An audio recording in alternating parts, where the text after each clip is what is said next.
I'm extremely saddened and scared by the number of women that have gone missing and then found dead, or who have been kidnapped and raped, or who are currently being threatened with kidnapping and rape in Jamaica. I'm saddened and it's scary. And it's scary for more than the fact that I have sisters and family members and friends and my mom, who I love dearly, living in Jamaica, who are women.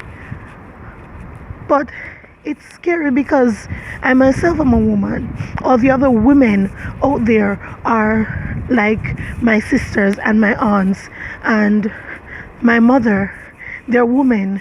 We are a unit and we have to think of each other as a unit. Gone are the days when we can think, oh, I am this woman separate from other women. It is not enough to be safe in and of yourself if your sisters are not safe. It's not enough to say, oh, the women who are dying may have been involved in bad relationships of their choosing. It's not enough to say they led poor lifestyles. So, maybe they had it coming, or whatever you might think, whatever category you think you don't belong to that makes you safe.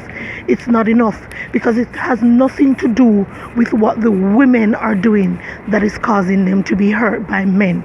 It really doesn't have anything to do with the way they're dressed. It has nothing to do with the way they've rejected a man. It has nothing to do with the way they've interacted with a man. It has everything to do with the fact that men believe they have authority over our bodies. They've been led to believe that by us as mothers. They've been led to believe that by our society. They've been led to believe that by dance hall culture. They've been led to believe that by the church. Yes, by the church. By the church, who says the woman must submit herself unto her man and gives very little guideline as to how the man is to treat the woman after this submission. Who says that the woman is beneath the man in every sense of the word. They say that, and they can, yes, Christians can argue and say, no, that's not what the church says, and the church calls man to be this and calls man to be that. But in and of itself,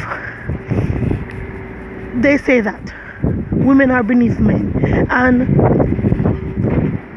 when we give men authority over women's body, they feel entitled, and they feel that a woman has no right to say no to them, or needs to say no in a way that they find palatable. You need to tell them, oh, I'm sorry, I already have a boyfriend. Oh, I'm sorry, I'm a lesbian. Oh, I'm sorry, whatever. You have to give them an excuse as to why you don't want to be with them. You have to give them an excuse. And when you are with a guy and you want to leave, you can't. He has to leave you. He has to be the one to leave. Otherwise, you have rejected him, and he now has the authority and has just reason to kill you, to beat you, to cut your throat. A man is trying to get the attention.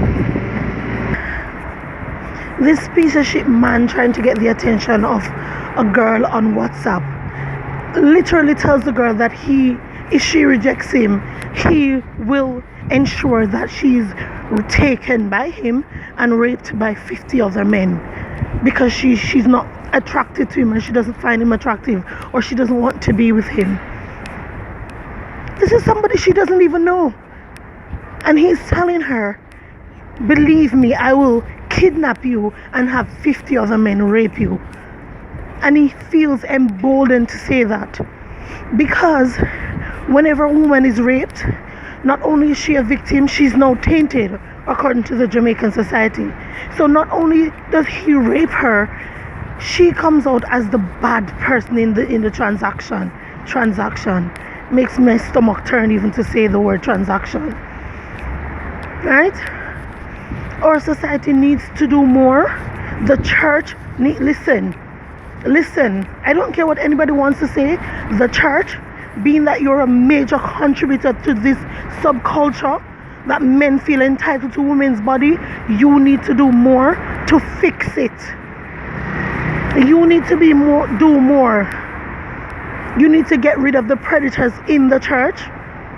You need to take a no tolerance stance towards any kind of violence towards women and men, any kind of sexual violence, and not this, oh, God will deal with it. God will deal with it, my ass.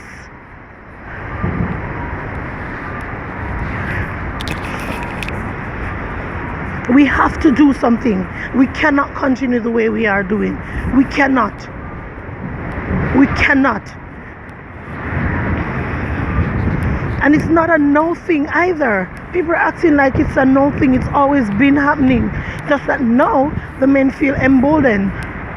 They feel that first time you would hear of a guy who attempts to kill his girlfriend and attempt to kill himself, and people ridicule him, not even for attempting to kill his girlfriend, but for attempting to kill himself.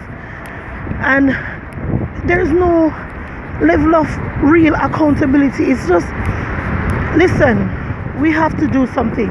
We have to do more than we're doing. We need people to be standing up and speaking out against this kind of violence. And men, you good men, you need to be the one to stop this. You need to be the one to talk to your friends, because these rapists and killers, they are your friends. You are standing on the corner talking to them when they talk about the girl that they battered. You are standing on the corner talking to them when they talk about, oh, their girl can't say this to them and can't say that to them, and man, and all these things. You are on the corner with them. You are encouraging them with your silence and sometimes with your very words. So you are complicit in these acts of violence. You know them. You know who they are. They're your friends from way back when. And it's not enough for you to say you are not doing it. You know who is doing it, and you have a responsibility to out them. You have a responsibility to make them feel like the scum they are. You have a responsibility as a supposed good man to do more than you're doing. It's it's been on my nerves. And if your comment to my video is going to be not all men and I don't do it, and oh, men suffer from violence too, please have several seats way over in the corner.